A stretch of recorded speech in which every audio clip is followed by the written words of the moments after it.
और हमारा जानकारी के अनुसार राउत 3 पीढ़ी स्वतंत्रता आंदोलन के आजादी के लड़ाई में रहे। हमार नाना जी वो घड़ी डिस्ट्रिक्ट बोर्ड के ठेकेदार रही, देखत रही सब घटना ले, हिम्मत ना रहे कुछ कहे के। एक जना रहस मुखलाल पाणे नाव रहे, तो पहले पाणे जी करके बबुआ ई भाला लेके काहे के बैठल बड़ा, तो हम कहने कि अब अंग्रेज यहाँ सन्नो तो कहने के यही भाला सन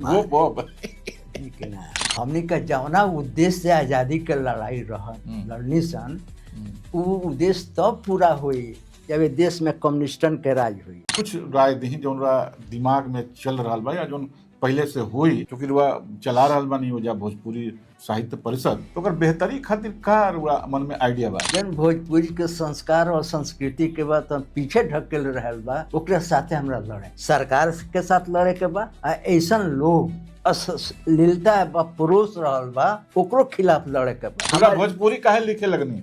भोजपुरी हम ऐसे लिखे लगने कि हमारा गांव में एगो कवि रहस, भोजपुरिये में बात कर, तो जो लोग जोहत रहे कि कोई लिखे वाला भेटा जाए, पाठक जी से पूछल तो ये का बड़े शर्मा जी के लड़का, अच्छा वही गांव के तो हम पाणे, तो पाणे जी कहला कि ये गुदर आ खुदर दले बिरिया रा पुअरा आ उपास करके हो गया तो चल जा सी बालक बाबू का दुआर।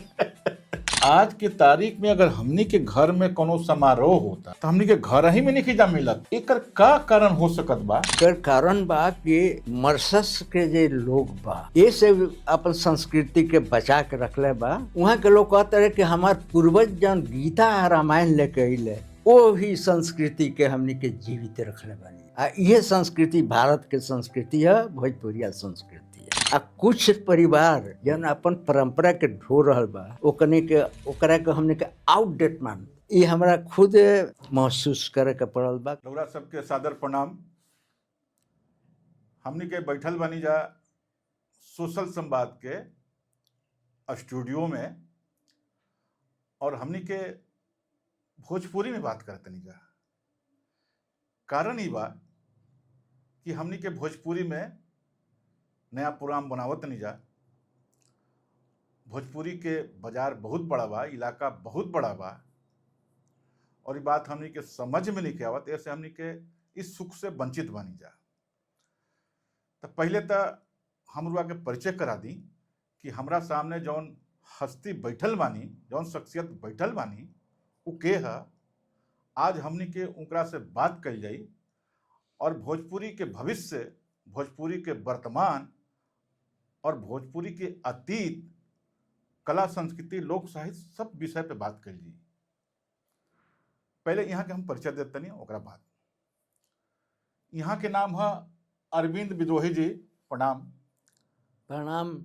रउ सोशल संवाद के बधाई, पूरा स्टाफ के रउरा के बधाई जी, धन्यवाद। अरविंद विद्रोही जी हैं, और अरविंद विद्रोही जी बहुत बड़ा शख्सियत हैं भोजपुरी के, और जमशेदपुर जैसे शहर में यहाँ के भोजपुरी के एक हस्ती ही और मकाम बनौनी, और यहाँ के एक हॉल भी बा, सिंहभूम जिला भोजपुरी साहित्य परिषद,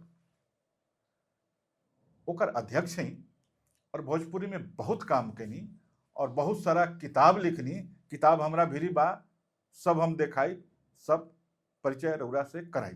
तो हमनी के इरादा ई बा कि भोजपुरी दरअसल 20 करोड़ से ज्यादा आदमी बोलेलन आ समझेलन, ओकर लोक संस्कृति अलग बा, और सिर्फ भारत में ही ना बोलेलन, बल्कि एकर जौन चौहद्दी बा, जौन दायरा बा, भारत से बाहर बा। मॉरिशस बा, नेपाल बा, फिजी बा, सुरीनाम बा। तो एकर बहुत बड़ा विशाल एकर क्षेत्र बा। अब भोजपुरी में बहुत लोग बात करन, क्योंकि ये लोक संस्कृति से जुड़ल भाषा है। तो ई भाषा पर केंद्रित हमनी के अपन प्रोग्राम बनावत नहीं जा। पहला प्रोग्राम है तो दरअसल भोजपुरी जोन है, ये भारत के प्रमुख भाषा में से एक भाषा है। एकर जोन बहन भाषा बा, जोन भोजपुरी से मिलेला, वो बंगाली, उड़िया, असमिया, मैथिली आदि भाषा बा जौन एकरे से मिलल जुलल रहला और आदमी एकरा के बोलेलन समझेलन और एमे जौन मिठास बा भोजपुरी के वो अलगे किस्म बा। ये अलग बात बा कि भोजपुरी में कहल जाला कि दो कोस पे भाषा बदल जी, बोली बदल जाई और पानी बदल दी।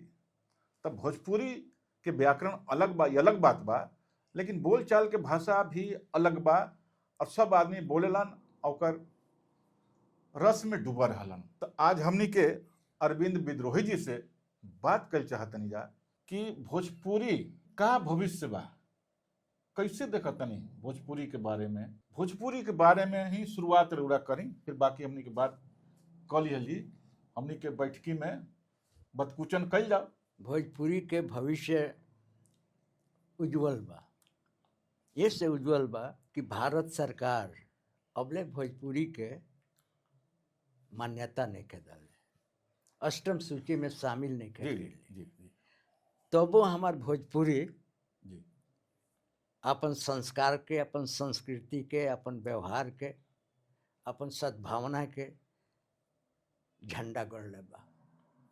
जी जी खाली भारत में ना, जी भारत से बाहर भी विदेश में भी। जी जी हमरा मौका मिले रहे मॉरिशस जाए के। जी जी वहाँ हम देखनी जी कि आज हमार जन पुरान संस्कृति बा जी उ लोग अपने यहाँ जीवित रखले बा, जिंदा रखले बा। जी जी जी हमने के जन चौपाल लागत रहे आज से 100 बरस पहले, हाँ, जहाँ सब आदमी बैठत रहन, जहाँ बैठत रह दुखम सुखम के बात चलत रहे, होत रहे, शादी ब्याह के बात होत रहे। जी जी आज उस संस्कृति जी मॉरिशस में जीवित बा। जी जी आज वहाँ बैठक्का होला।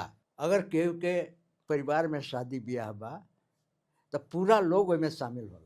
आपन भोजपुरी संस्कृति के जन गीत बा, ब्याह के, तिलक के, ये सब बातन उ लोग जितना हमार संस्कार बा जी अपना देश में, जी भोजपुरी क्षेत्रन में, जी जी उस संस्कार उ लोग झोर रहल बा, जी जी जी रहल बा, जी रहल बा। जी जी हमारा मुड़िया पहाड़ के नीचे जाए के मिलल मॉरिशस में एगो परिवार में। जी तो औरत पूछत दिया कि भाई अपने सबन कहाँ से आई। दोसर मेहरारू निकल के कहत दिया कि ये लोग मद्रासी है, लेकिन हमने के साथे रहत रहत हाँ ये लोग भोजपुरी बोलेला हाँ और पहचान में ना आई कि उ भोजपुरी देश के ना है, भारत के ना है। ये हमने के मिल जुल के जन संस्कृति जन रहल बा जी भोजपुरी के, जी जिंदा बा मॉरिशस में। अच्छा, जब मॉरिशस के बात करतनी तो हम कहल चाहब कि जब मॉरिशस में भोजपुरी के जौन लगाव बा, भोजपुरी के जौन परंपरा बा, उ लोग ओइजा जी रहल बड़न जा, लेकिन ठीक हमनी के अगर भारत लौट के आवल जाओ तो रुआ का फर्क महसूस करतनी कि हमनी के जी रहल बनी जा उस संस्कृति के या फिर ढो रहल बनी जा। ये से हम सवाल करनी है कि आज के तारीख में अगर हमनी के घर में कोनो समारोह होता तो हमनी के घर ही में नहीं जा मिलत, परिवार ले लेके अपना अपना रूम में बानी जा, बाल बच्चा लेके फंक्शन होता, प्रोग्राम होता कहीं बाहर। एकर का कारण हो सकत बा कि हमनी के ढो रहल बनी जा और मॉरिशस के लोग, बाकी जगह के लोग जी रहल बड़न, ते में का कौची महसूस करतनी रुआ? एकर कारण बा जी, एकर कारण बा कि मॉरिशस के जे लोग बा ये से अपन संस्कृति के बचा के रखले बा। और जन हमार संस्कार रहे भारत में उ लोग तो गिरमिटिया मजदूर बन के गई जी जी जी एक कह के अंग्रेज ले गए सन कि वहाँ सोना मिलेला, आ वहाँ तू जइब तो जितना मन करी सोना लाद के ले अइहा। जी जी यही लालच में जी लोग जहाज पर चढ़ के चल चलल। गई। जी स्थिति ई रहल कि जे बीमार पड़ गई, बुखार लग गई तो ओकरा के इलाज करके को साथ उठा के समुद्र में फेंक दे। जे बाँचल खुचल लोग रहे से मॉरिशस के धरती पर पहुँचल। जी वो लोग खातिर एगो अलग बातन बरामदा जौन कहल जाई रहे के बरांडा, बरांडा। हाँ बरांडा जी। वो बना दहला रहसन, वही में लोग सब लोग वहाँ के लोग कहते रहे कि हमार पूर्वज जौन गीता आ रामायण लेके अइले जी वो ही संस्कृति के हमनी के जीवित रखले बानी है। आ ये संस्कृति भारत के संस्कृति है, भोजपुरिया संस्कृति है।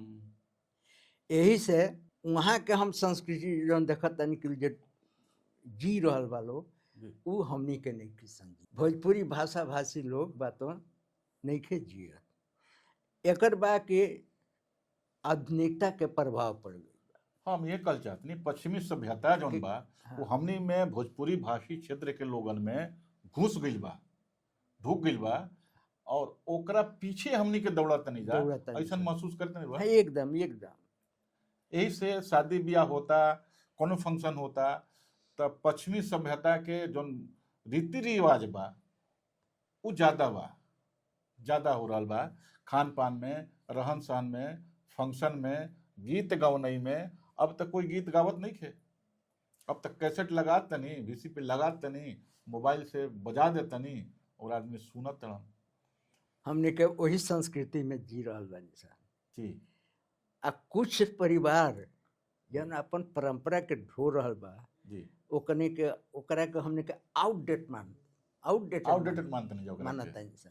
हाँ हाँ, ई खत्म हो गेलन, बिला गेलन। हाँ ये बिला गेलन। हाँ ये हमरा खुद महसूस करे के पड़ल बा कुछ जगहन पर गइला के बाद। जी जहाँ तक हमरा जानकारी जी बा बा, कि राउर ठीक- तीन ठीक- पीढ़ी ठीक जानकारी बरू रहा है। आजादी के लड़ाई में शामिल रहन, चूंकि राउर बतौले भी रही हमरा के और राउर किताब में भी शामिल बा। जौन हमरा भी किताब भी जब बा हम दिखाई तो कोड़ा के जौन मार रहे वो अंग्रेजन के मार रहे, जी तो कहीं ओकरे जिक्र तरव नहीं करत जी जी कहीं।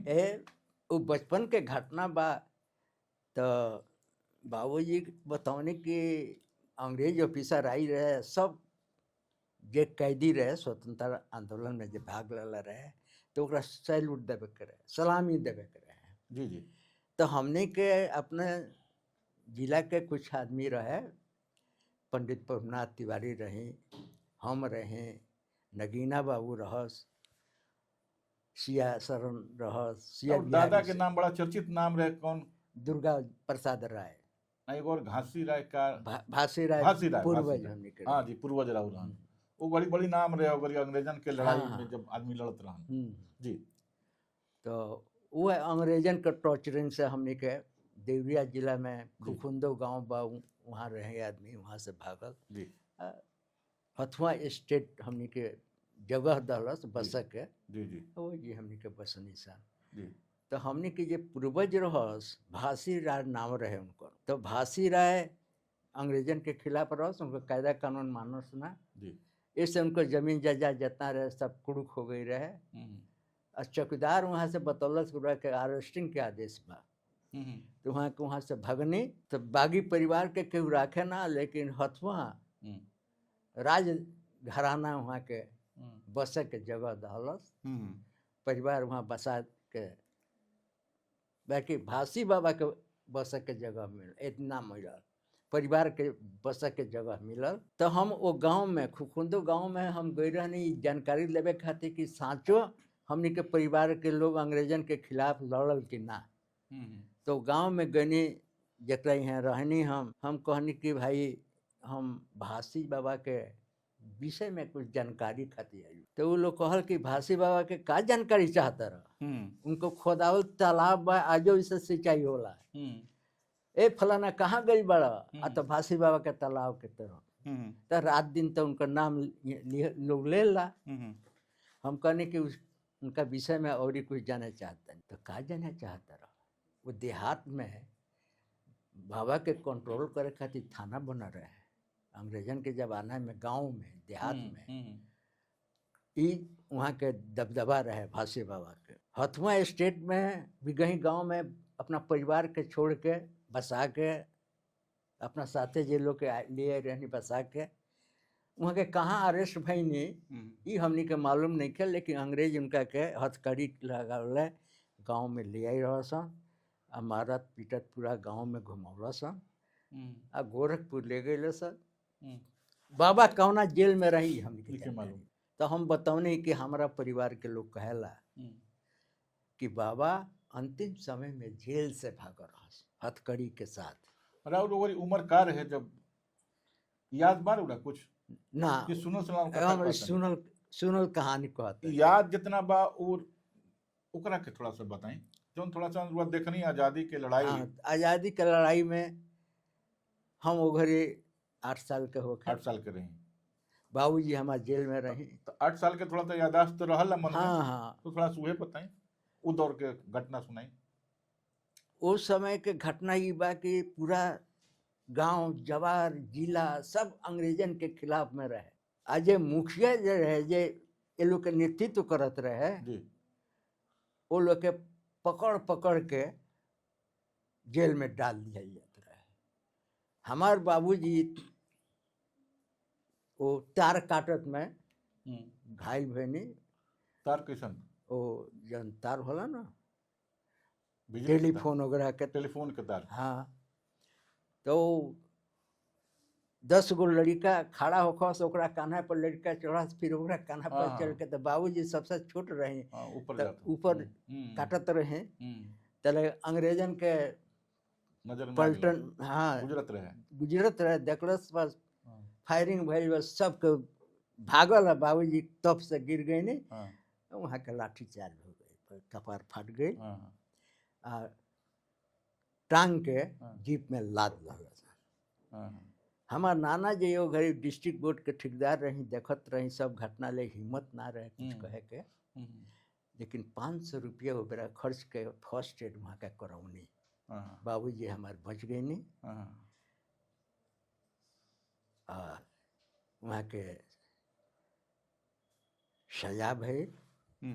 लखन लाल सिन्हा दंडाधिकारी भारत दंड संहिता संहिता 33(5) के अधीन वहाँ के कारावास के सजा मिलल, जुर्माना लागल। अच्छा रुआ और 8 साल के रही आज़ादी के समय जब आज़ादी लड़ल जात रहे तो 8 साल के यादाश्त रह बा जिसे रुआ बता रहा बनी तो रुआ मन में कहीं से आक्रोश वगैरह ना आवत रहे कोनो ऐसा। हाँ हाँ 8 साल के लड़का तो गुस्सा करे लागल मार दिन तमाचा तो लड़का गुस्सा करे लागल तो अगर अंग्रेज रात रउरा अंदर का प्रतिक्रिया रहे। प्रतिक्रिया ही रहे कि हम लाठी डंडा लेके बैठे रही भलम भाला लेके। तो एक जना रहस मुखलाल पाने नाम रहे तो पहले पानी करके बबुआ ये भाला लेके काहे के बैठल बड़ा। तो हम कहने कि अब अंग्रेज यहाँ सन्नो तो कहने कि यही भाला से मार गोप गोपदेव। हाँ गोपदेव। अच्छा ये हम चाहते नहीं कि साहित्य की दुनिया में भोजपुरी साहित्य की दुनिया में हम कहाँ बनी हमने कहाँ बनी जा। देखें भोजपुरी साहित्य दमगर साहित्य बा। एकर लोक संस्कृति ओकर सामाजिक चेतना भोजपुरी के एगो जौन अपन शैली बा जौन लोक संस्कृति से आयल बा उस संस्कृति तो बा ना लेकिन भोजपुरी के हमने के भविष्य उज्जवल बा। ये बात जरूर बा कि हमने के 8वीं सूची में भोजपुरी के जगह नहीं दिल गई। तो कोशिश हो रहा बा उधर लगातार कोशिश हो रहा बा। हमरा इतना याद बा कि भोजपुर जब हिंदी के स्थापित करे के आंदोलन चलत रहे तो राहुल संस्कृत्यायन कहले कि भाई हिंदी के साथे भोजपुरी के भी आंदोलन चले के चाहिए ना तो हमार भोजपुरी पिछड़ जाई। सर्वसम्मति से पास भेल कि ना पहले हिंदी का स्थापित कर लिया जाए तब भोजपुरी पर एक आगे बढ़ाव के विषय में सोचल जाई। आज ले सोचले जाता भोजपुरी हमार बातों सरकारी मान्यता ओकरा के अभी ले ना मिलल। अच्छा रुआ बहुत बुजुर्ग आदमी बानी रुआ भी अनुभव के चौहद्दी बहुत बड़ा बा दायरा बहुत बा। तो मान ली रुआ अंदर जौन रुआ कह रहल बानी जौन चेतन अवचेतन में या फिर जौन और योजना बा आखिर कुछ ऐसा सुझाव दें, ऐसा कुछ राह दिखाई जेकरा में भोजपुरी के बेहतर स्थिति हो सकत बा। कुछ कुछ राय दी जौन दिमाग में चल रहा बा या जौन पहले से हुई, चूँकि वह चला रहा बानी वजह भोजपुरी साहित्य परिषद, तो अगर बेहतरी खातिर का रुआ मन में आइडिया बा? हमारा मन में ही आइडिया बा, ई सोच बा कि भोजपुरी के जौन लहर एगो उठे के चाहे उ लहर नहीं के, उ लहर कैसे उठावल जाए। और भोजपुरी के नाम पर जौन बिजनेस व्यापार चल रहा बा, जौन भोजपुरी के संस्कार और संस्कृति के बाद हम पीछे ढकेल रहल बा, ओकरा साथे हमरा लड़े के बा, सरकार के साथ लड़े के बा। आ ऐसन लोग जब अश्लीलता बा परोस रहल बा, ओकरो खिलाफ लड़े के बा। हमार सोच यह बा कि हम भोजपुरी के एगो आदर्श बातन जौन पीछे जा रहल बा ओके हम आगे के यह तो हमार सोच बा। ई लड़ाई के शुरुआत कहाँ से हो सकत बा? इस लड़ाई के शुरुआत वो लोग के करे के बा जेकर सामाजिक समरसता में विश्वास बा, जे सामाजिक एकता में जकरा विश्वास बा, इमें भेदभाव जहाँ नहीं है, वैसन लोग के बात। और अगर भोजपुरिया लोग यूनिटी ना बनाई, एकता ना बनाई, तो भोजपुरी के नाम पर तो बहुत लोग लूट रहल बा, संसद में जा रहल बा, बड़ा बड़ा आयोजन कर रहल बा, अश्लील गाना ली के बात करोड़ों के माल बिटोर रहल बा।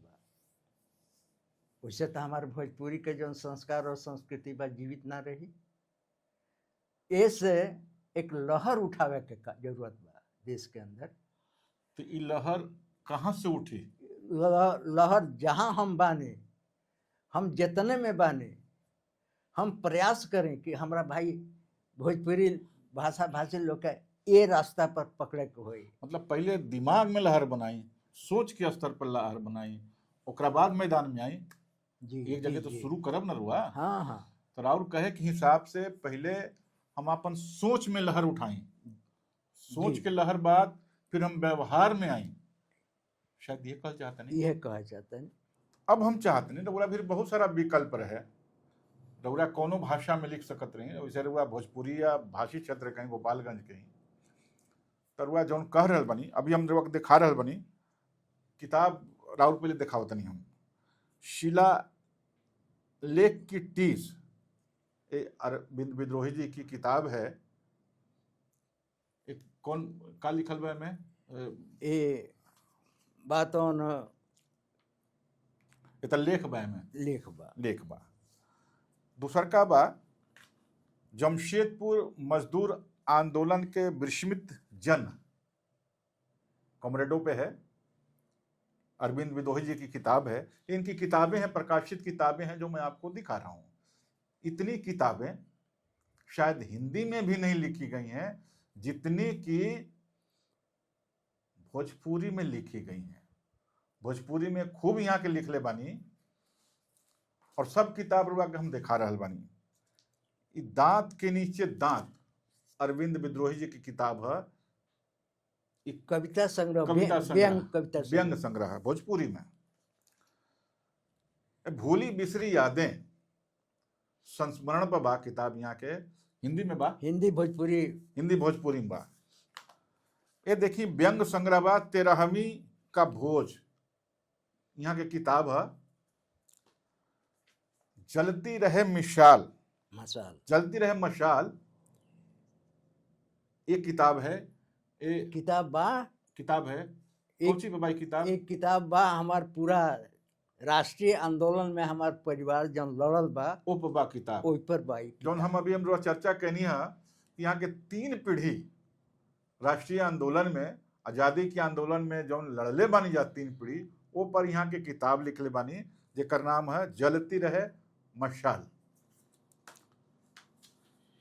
नाक के नीचे नाक, व्यंग संग्रह बा, व्यंग संग्रह यहाँ के है। यहाँ के वो किताब निकाली ना विदूषक पत्रिका पत्रिका निकाली ना उहा। ओकरा बाद भोजपुरी नाटक, भोजपुरी लघु नाटक की किताब बा, ऊ घर अब ना भेटाई। ओकरा बाद भोजपुरी नाटक यहाँ के लिखले बानी यमलोक में करप्शन।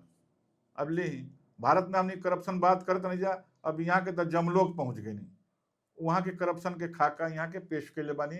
अभी देखल जरूरी बा कि कैसे जमलोक में यहाँ पहुंच गए और करप्शन हुआ के लिख के बताओनी ले। अब ना बनल तो अब बनल।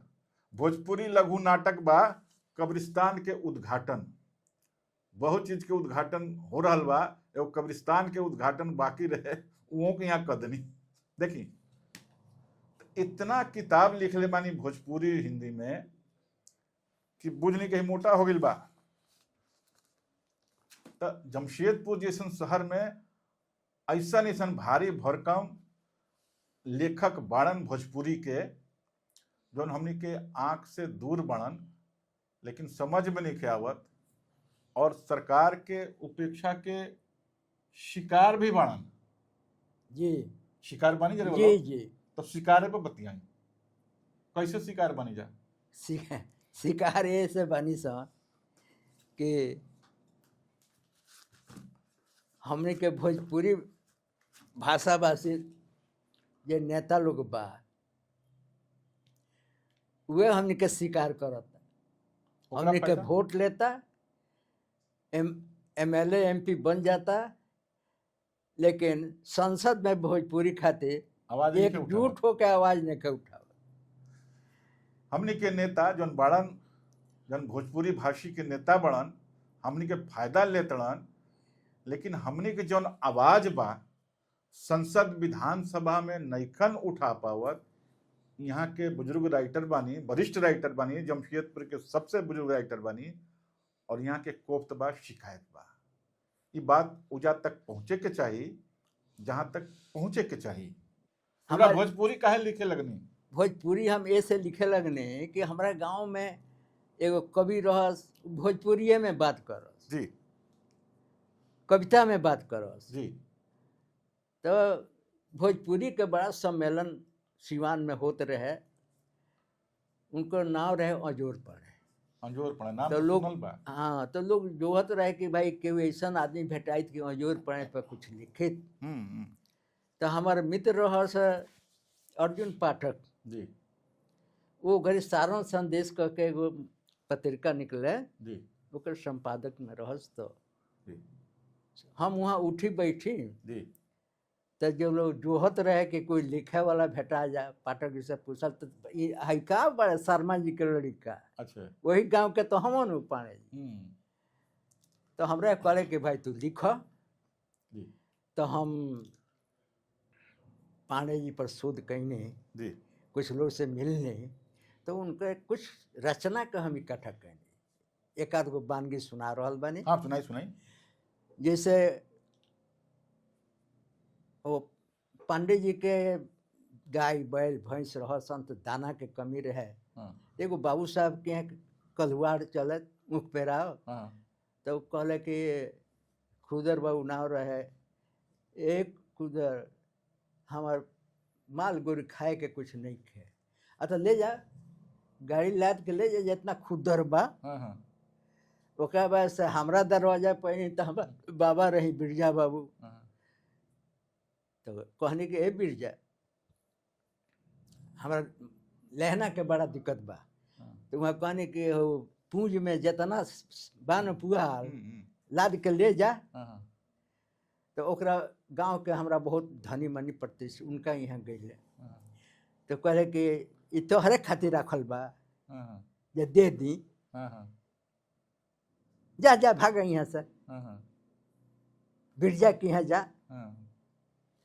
तो पांडे जी कहला कि ये गुदर रा खुदर दले बिरजा रा पुअरा आ उपास करके हो गया था, चल जा शिवालक बाबू का दुआर। ठीक बा। एक बार उनका घटना सुनावता नहीं, वहाँ का बाजार करे जाता नहीं, तो घास गड़े घस जात रहसन, तो कहते करे बुढ़ऊ आवत तारे कोई छेड़छाड़ कर जाई तबे कुछ कही। तो तो नीचे नजदीक गए तो के बुढ़ऊ कहे आँख मारा तर हाँ तो कहले कि कांख तर खैची हाथ में चूड़ी आ हमरा खन भतार तारा जूरी। ये सब लोकोक्ति है, कथन है भोजपुरी के, हाँ। सब लस रहला में। हाँ हाँ तो उहे पाड़े जी पर हम लिखनी हाँ तो हमारा चस्का लाग गई कि भोजपुरी चस्का वजह से लागल बड़ा रस बाय में ये लिखा। जमशेदपुर में अला के बाद संस्मरण लिखनी, इतिहास लिखनी। संस्मरण में एगो संस्मरण हम लोग के सुनावे चाहतनी भोजपुरी में, जन हो सकेला कि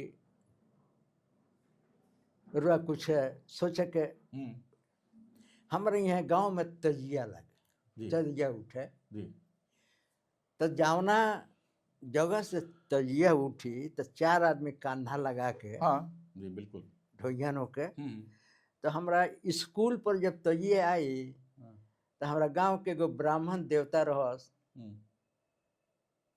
तो उ बात एक आदमी के हटा के अपने कान पर ले ले। अच्छा। ओकरा बाद से तजिया हमार ब्रह्म बाबा स्थान तर आई तो दोसर एगो पंडित जी रहस, उ कान उठा लिहन और मोहम्मदन के हटा दिहन। वहाँ से तजिया आगे बढ़ी तो वहाँ अहिर लोग के टोला रहे तो नक्षेद चौधरी बातवन एक आदमी के हटा दिहन, अपन कान लगा दिया। हमरा दुर्गा माई तक आवत आवत भूमिहार बाबू लोग के जना कान लगा दिया और चारों मोहम्मदन लोग के अलग कर दिया।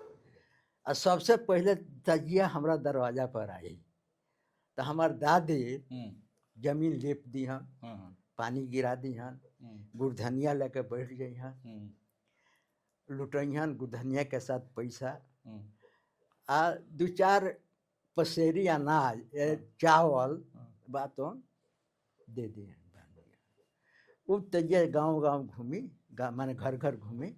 वो घड़ी सब भावना ना रहे जो अब भावना ना, हाँ हाँ, अब जो भावना तैर रहल बा कि ताजिया मतलब अब वो सब भावना नहीं खे आज घड़ी ना रहे ना, घड़ी ताजिया सबको मिल के उठावत रहे, सब मिल के उठावत रहे, ब्राह्मण भी उठावत रहे, यादव जी भी उठावत रहे। हाँ हाँ, जबकि ताजिया कोई और उठावला, कोई और धर्म के आदमी उठावेला। हाँ हाँ, वो सब भावना ना रहे ना, मिल्लत के भावना रहे, मिल्लत के भावना रहे।